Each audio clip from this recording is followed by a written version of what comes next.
Hey guys, I'm Steph. I'm Ray. And we're good with wood. Today, we're going to talk a little bit about what these are. I was just laying these out on the table and I realized, gosh, sometimes guys don't grow up. And I felt very much like I was laying out my Hot Wheels as a child for my mom. Lining them up. Lining up. Check this one out, check this one out. See what this one does? So I thought we might talk a little bit about hand planes. We live in a very modern world where things are faster, better, stronger, and those are the things that are valued. And so these, I had no idea what a hand plane did 2 years ago. I found this one at a pawn shop and it was like $5, and I had seen other people have them in their toolboxes. I said I should probably get that, and there it sat for at least a couple of years. I was getting really frustrated sanding. I had a pretty terrible orbital sander, and I was getting really bad pigtails. And let me offer the caveat that I was also a terrible sander. I had no finesse, and I just dug down into that 80 grit pretty hard. And so I read about hand planes. I said, I think I have one of those. And I tried it, and it was really cool. It didn't offer the results I was hoping for, but the key thing there was I had no idea how to sharpen. And so all of this is underlined with the caveat of you have to learn almost another skill, but oh my gosh, it's absolutely worth it to learn how to sharpen. You can do it for dirt cheap. There are tons of way better tutorials than I can offer because I am still very much a beginner at sharpening, but when you get it sharp, I've never had a blade. Typically whenever I sharpen anything, it wasn't very sharp, and the first time I remember sharpening a blade really, really sharp, you had come in the garage and there was blood everywhere, and I had touched the tip of it and it didn't hurt. My fingers went and split open, and it was crazy, and there was never such a joy, a mixture of horror and joy. I was like, I know how to sharpen. Oh my God, I can prove it. Now I just don't have any hair on my arms. Ever. And the paper trick is fun, but it's not as fun as shaving your arms with your freshly sharpened blade. So the reason I got into them was because of my hatred for sanding. I know that sanding will eventually be the thing that probably takes my lungs out with all the particulate matter. That's what's actually, makes it a carcinogen and sticks in your lungs, and that's scary. I want to be around. I want you to be around.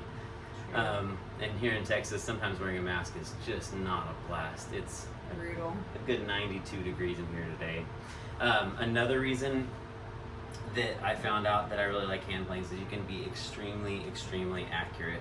You're taking off little bitty shavings of wood. Yeah, they all have their own little species, and so you can make small adjustments, face grain, in grain. You can just really tweak stuff. Whereas typically with a saw, as accurate as I'll get most of the time is like it's a kerf, cut off a kerf sling. I can get a lot more accurate with my planes.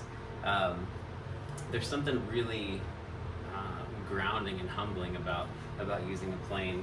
I've got so many cool, nice machines, and then I think I've been more fascinated with this than I've been with anything in a long time, just knowing that like my great grandpa could have very well inherited this probably from his dad, and man, it still functions like the day that they made it, and will very, very, very likely function well past my grandkids, and that's a cool feeling. We kind of live in an era of planned obsolescence, and things are kind of designed to break so that they can sell more, and that was not the idea here. Everything on here is designed to last, and the parts that don't last are replaceable, and man, that's awesome that this one was made between 1911 and 1918 if I remember correctly, and man, show me anything modern that was made 10 years ago, and I guarantee it won't be in as good a shape. And lastly, we know a lot of people come here for the sex appeal of hand planes, and no joke, there are some things that I do with my, there are a lot of things I still do with my big machinery. It just kind of, however, fits into your workflow, but it is a great workout when you bust out one of these bad boys that weighs, I don't 8, 9, 10 pounds and get going, and you can be working up a sweat in no time. Get those triceps jacked. Look at that. I mean, it really is. I haven't been to the gym in forever, and I was like, oh my gosh, my arms are so sore. It's a great It workout. was just from planing and chiseling. Just, it really is. It's a good workout. And when Rafe was saying we were going to do this video, I was thinking about what I valued about it, and it was the fundamentals of using hand tools like this. Like today, at risk of sounding old, there's so much value in like new technology and the advances that we've made, and it keeps us safe and all of that. But I think it's really cool just to know like this is one of the very few ways they had to flatten something. You know, it was like just I like the history of it. Yeah. And even though we have the ease of every new tool that you could use to do that job, I like how old it is. Yeah, it's really humbling knowing that a lot of, 150 years ago, moving across the country, and you've probably got something similar to this, but maybe a wooden body and a saw and a couple of chisels, and you're like, I'm gonna build a house. Yeah. And all the furniture that goes in it. And so, man, it's fascinating. And be warned, like I said, I didn't know what a hand plane was 2 years ago. I think that they snuck in. Ooh, you guys almost got to see my scream test. Sorry, I got a bug on me. If you leave them alone in the dark, this is what happens. It started off with these two, and then all these babies. They multiply. They multiplied, and we'll kind of set up another camera here and show you how this fits into our workflow, how this serves us, how this speeds some stuff up for us, and if it doesn't speed it up, it at least increases the enjoyment. Thanks. Thank you. All right, so we wanted to show you a couple of real-world examples of where planes fit into our workflow. I wanted to demo with my old number 4. You'll learn all the numbers soon enough.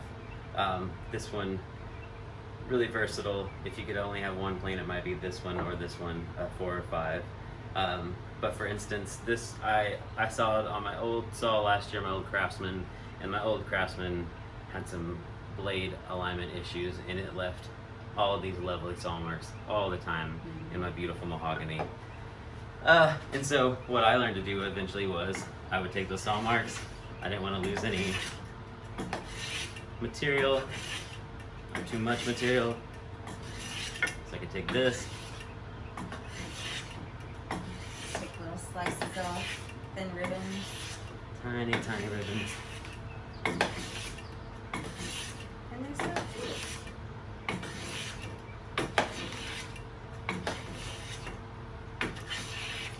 And that is a mostly almost finished ready surface. And so, like I said, real world, what it's done for me is most of the time now, whereas I used to start at 80, 120, 220, 320, 400, however high up in the grits I needed to go. Now, about a year into hand planes, I can consistently start at 220 if the wood isn't too tricky, and sometimes even 320. And any step save sanding is a good step for me. Another way we use these a lot, we'll get some slabs, and gosh, the router sled is a great jig to have. It's also loud. It's also something not a lot of people may have access to, and so this is a really real viable solution. It's a little bit more elbow grease, but it's a lot of fun.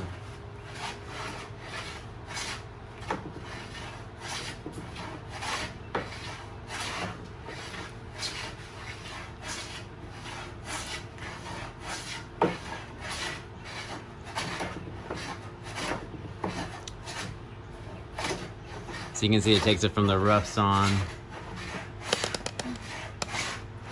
We'll work on lighting.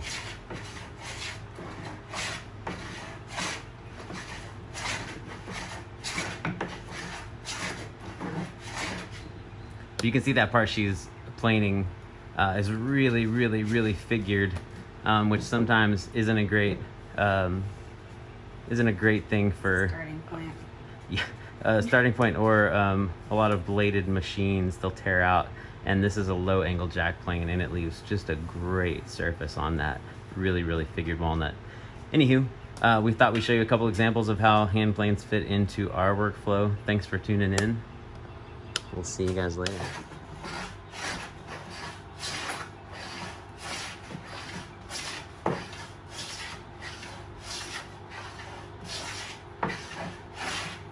Something about that sound that you really, really grow to love.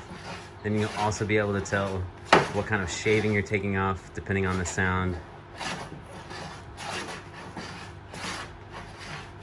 And you'll also be able to sound like a really, really old person when you say stuff like that.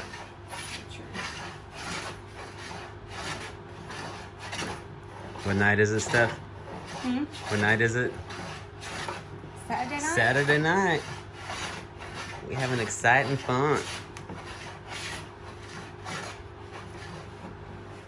Anywho, enjoy.